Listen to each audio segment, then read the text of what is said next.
Imini yesabatha ibenhle babangcwele. Sizobona ngehlabelo 149 inkosi kusephama kwebanga.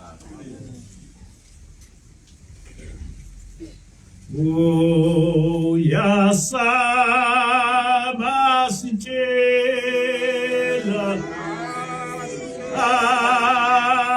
Ukwalana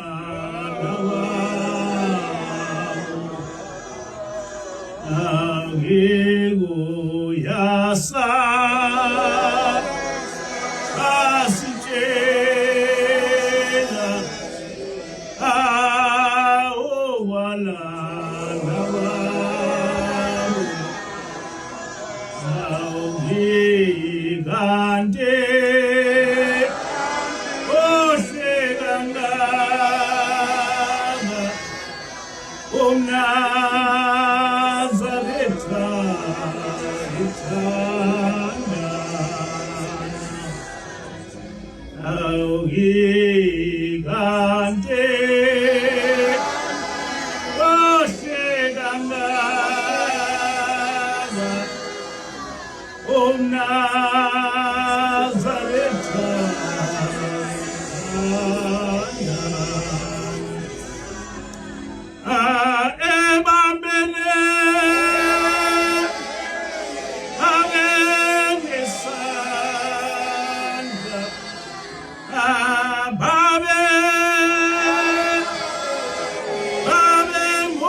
Nizothandwa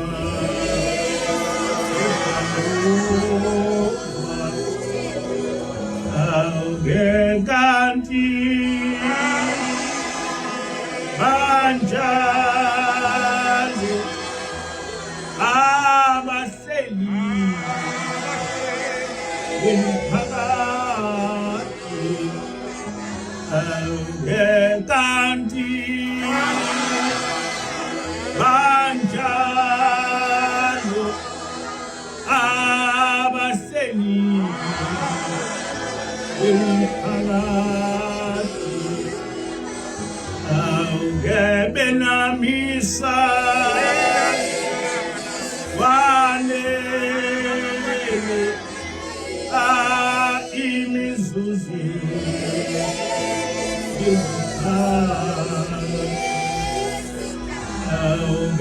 awukebenamisa omthulu imizuzu izikhathi awukebenamisana wanele imizuzu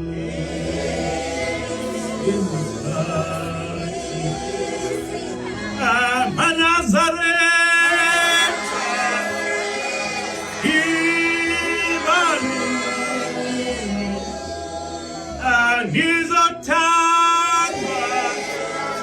ngizothandwa nguJehova emanazareth ibani ngizothandwa nguJehova amanazareth yebani ngizothandwa nguJehova emanazareth ibani ngizothandwa nguJehova awungeyizani manazareth angenani ngothando awungeyizani manazareth angenani ngothando awunge umuntu sewuvuliwe asiyomenywa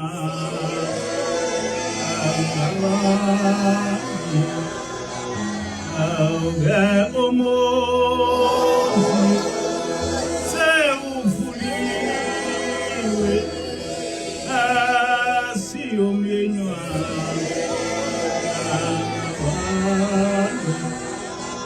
asoze siphelele ngalolu thando asoze siphelele ngalolu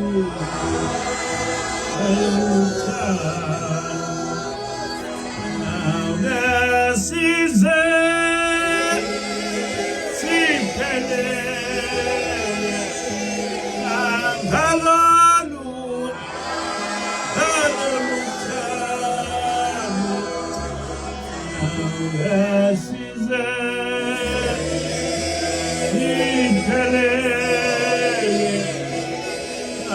ngalolu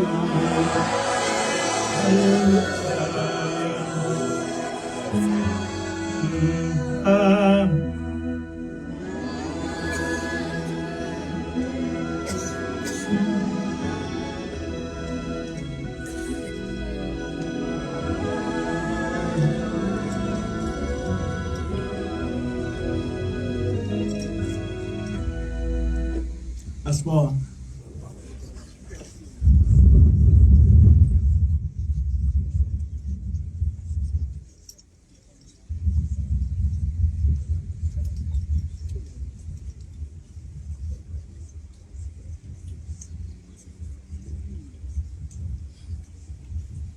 Amen.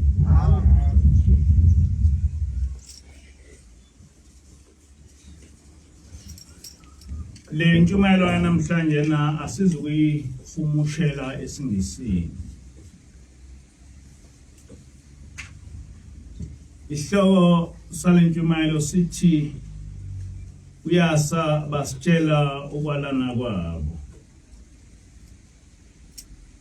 Ngizofunda incwadi kaJeremiah 17 verse 19.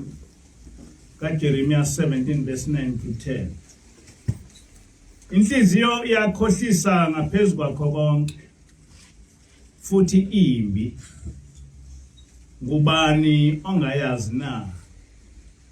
Mina Jehova ngivivinya inhliziyo, ngihlola izinso, kuba nginike kube yilona lowo njengezindlela zakhe, njengesithelo zezenzo zakhe. Amen. Le ncwadi ivamile ukufundwa. Ivame ukufundwa ubaba ilanga. Ithi inhliziyo iyakhohlisa ngaphezulu kwakho konke futhi imbi. Ngubani ongayaziyo na? Kodwa mina la engiqonde khona ila ukuthi mina Jehova ngivivinya inhliziyo, ngihlola izinso, ukuba nginike kube yilona lowo njengezindlela zakhe, njengesithelo zezenzo zakhe. Njengoba sonke silapha silawulwa zinhliziyo zethu. Inhliziyo iyona ekunikeza ipersonality yakho ukuthi umuntu onjani. Inhliziyo uma iyimbi iba inhliziyo embi, ikwenzise izinto ezimbi. Kodwa uma inhliziyo iyinhle ikwenza ukuba wenze izinto ezinhle njalo. Kodwa uNkulunkulu lapha uthi nguyena ohlola inhliziyo yakho, ebese eyahlulela ngesimo sakhe, ngoba uNkulunkulu wazi yonke into, wazi into esingayazi thina.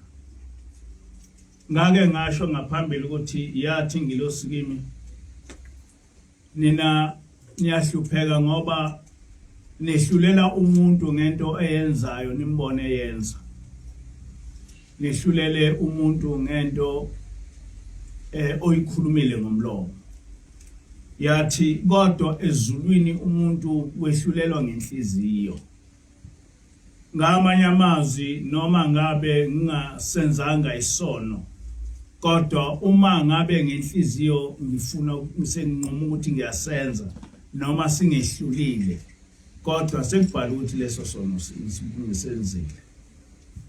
Uthi ke uNkulunkulu uhlola inhliziyo zethu ukuthi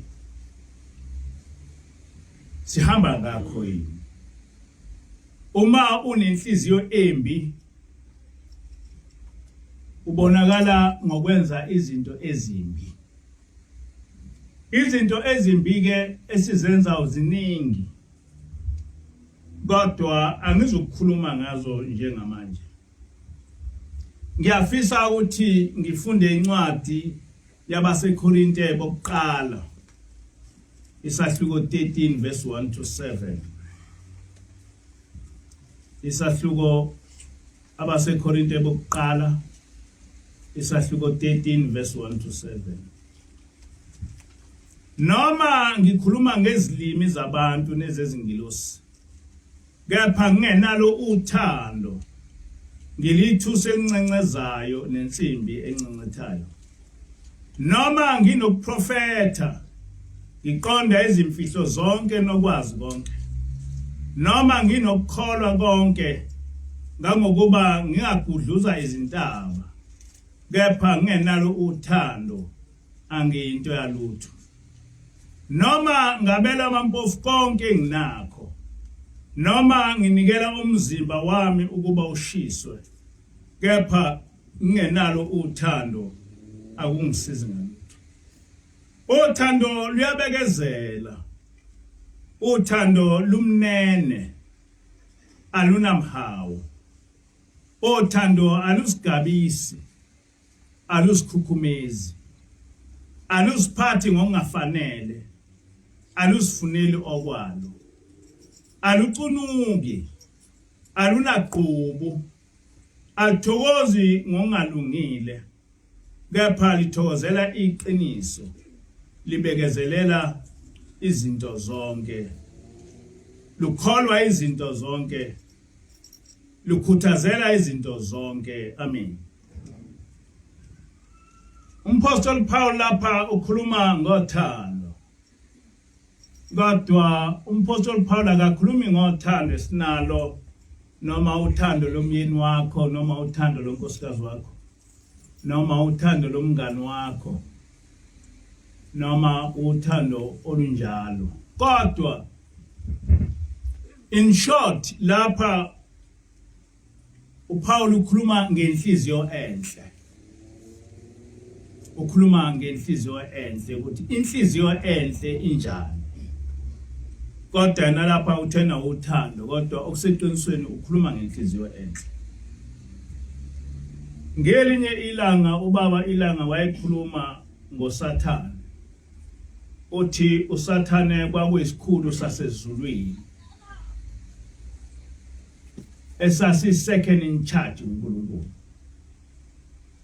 uSathane waye ehlakaniphile kakhulu, namanje usahlakaniphile. uSathane waye muhle kakhulu. Uthi ke ubaba ilanga, kodwa yinye into owayeswela uSathane, wayengenalo uthando. uSathane wayengenalo uthando. Ngendlela uSathane wayengenalo uthando ngayo, wayengamthandi ngisho uNkulunkulu, ehlale esola uNkulunkulu, ethi uNkulunkulu nje, uNkulunkulu nje, uNkulunkulu nje, ngoba wayeswele uthando. Kodwa lolu uthando ubaba ilanga wayekhuluma ngalo, inhliziyo enhle. Inhliziyo enhle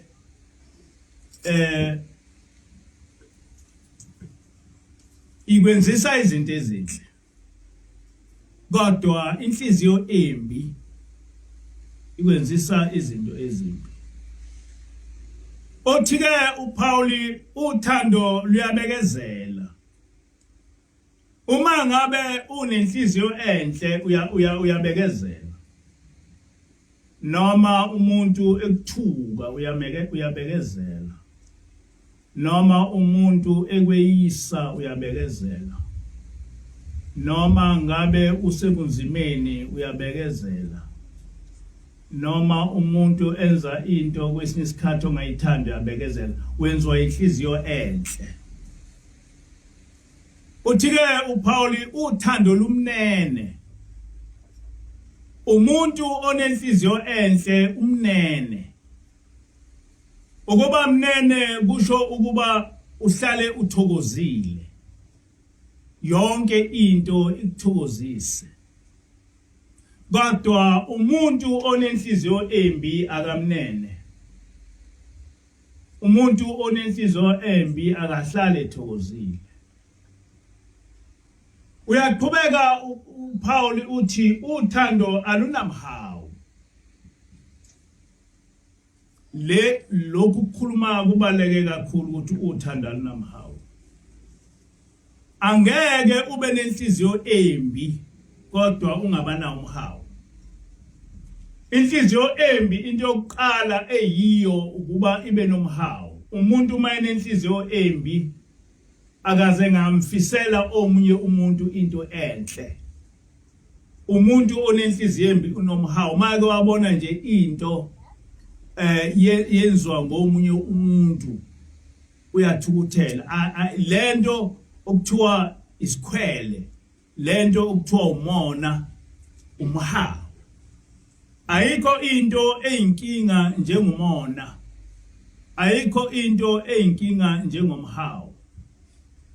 Umuntu uma enomona noma engaba nezimoto ekubone wena uthenga imoto eyodwa uyohlupheka kakhulu ngoba unomona, ngoba unenhliziyo embi. Umona iwona owenza ukuthi abantu bethakathane.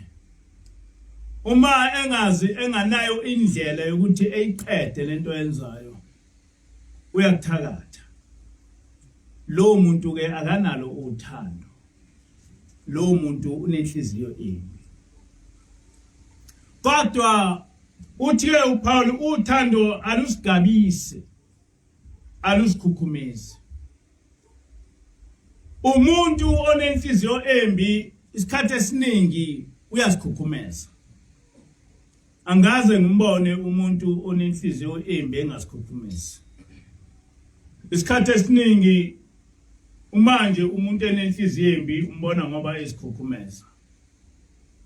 Ebe arrogant. Yonke into ebone ukuthi yena ngeke kwenze lokho. Umuntu onenhliziyo embi akaxoli.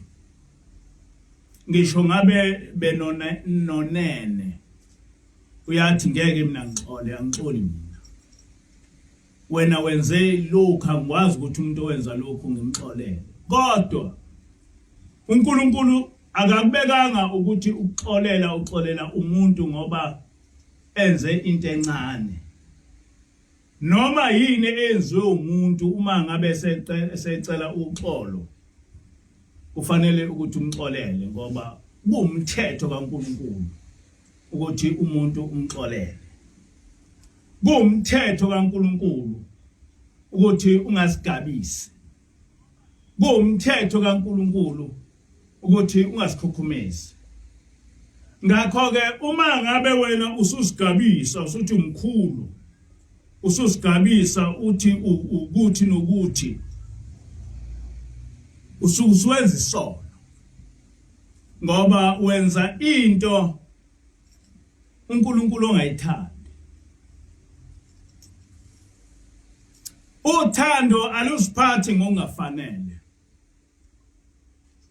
Umuntu onenhliziyo enhle akasiphathi ngokungafanele. Uyesaba ukwenza ihlazo. Uyesaba ukwenza isono. Isikhathi esiningi ukwenza izono kuhambelana nenhliziyo embi. Ngeke uthi unenhliziyo enhle udlwengule umuntu wesifazane. Ngeke uthi unenhliziyo enhle ubulale umuntu. Ngeke uthi unenhliziyo embi unenhliziyo enhle bese uba nomona uphuca umuntu into. Yonke leyo nto ihambelana nenhliziyo ukuthi unenhliziyo enjani, unenhliziyo ekholiwe noma unenhliziyo ehlukukile. Usiphatha kanjani? Ucabanga kanjani ngokusiphatha kwakho? Wena awuxoli noma ngabe umuntu ekonile awuxoli. Uthi mina ngixoli kuba kuwe izimpiko ukuthi uthi kangixoli.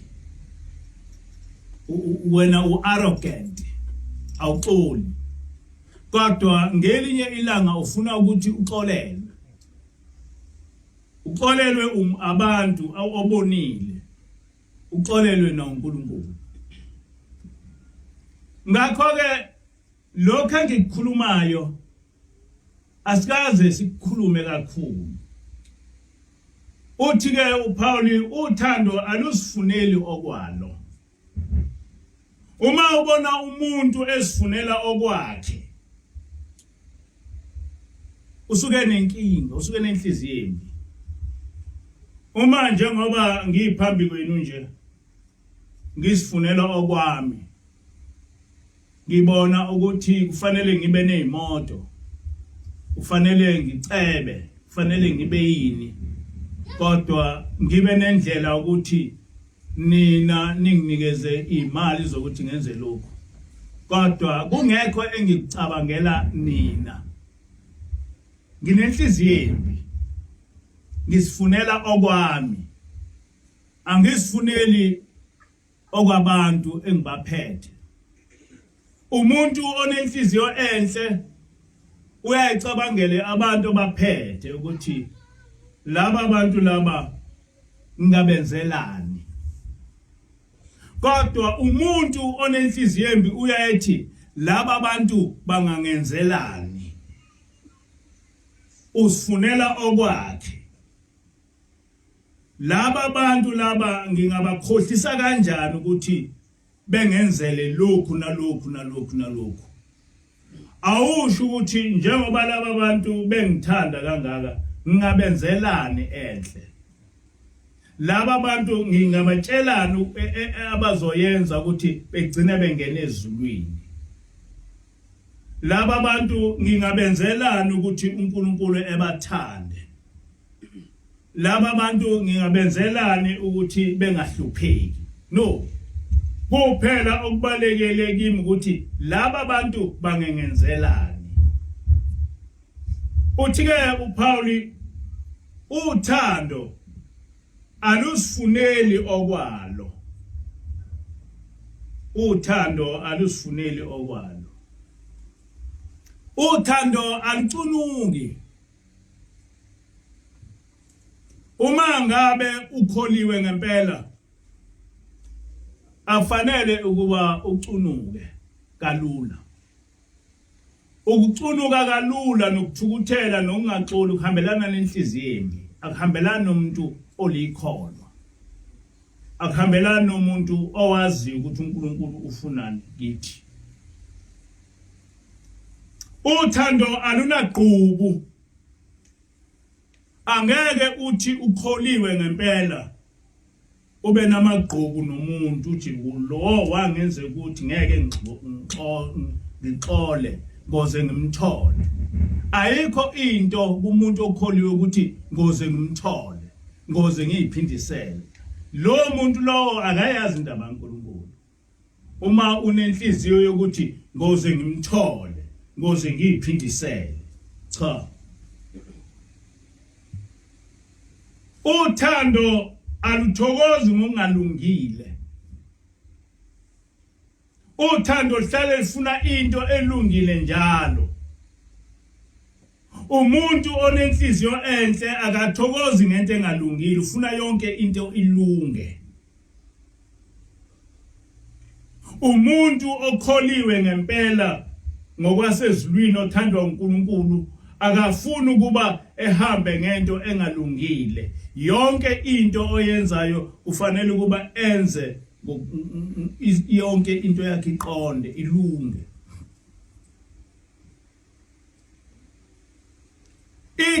Uthando luthokozela iqiniso. Uthando luthokozela iqiniso. Manje ke uma singenalo iqiniso ngathi siyayikhohlisa, asibona abantwana bakaNkulunkulu. Ufanele ngaso sonke isikhathi ufune iqiniso ukuthi iqiniso limi kanjani. Uthando lubekezela izinto zonke, lukholwa izinto zonke, lukhuthazela izinto zonke. Njengoba silapha angisho ukuthi asikhuthazele zonke izinto, kodwa asikhuthazele izinto ezinhle. Asikufunde ukubekezela. noma ngabe abantu besithuka kuyadinga ukuthi uma ngabe ufuna ukukholwa ubekezele ngoba ufuna ukukholwa kweqiniso.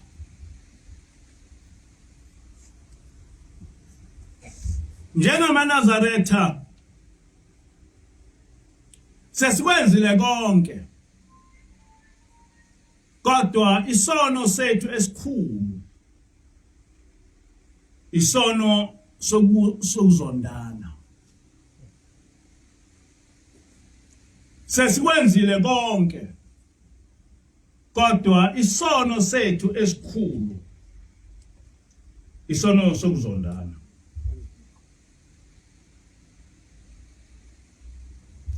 Ukuzonda umuntu noma ngabe kakhulukazi engenzanga lutho umzonde nje mhlawumbe ngomona noma ngani kuyisono. Angithi nje ukuzonda umuntu kuyisono.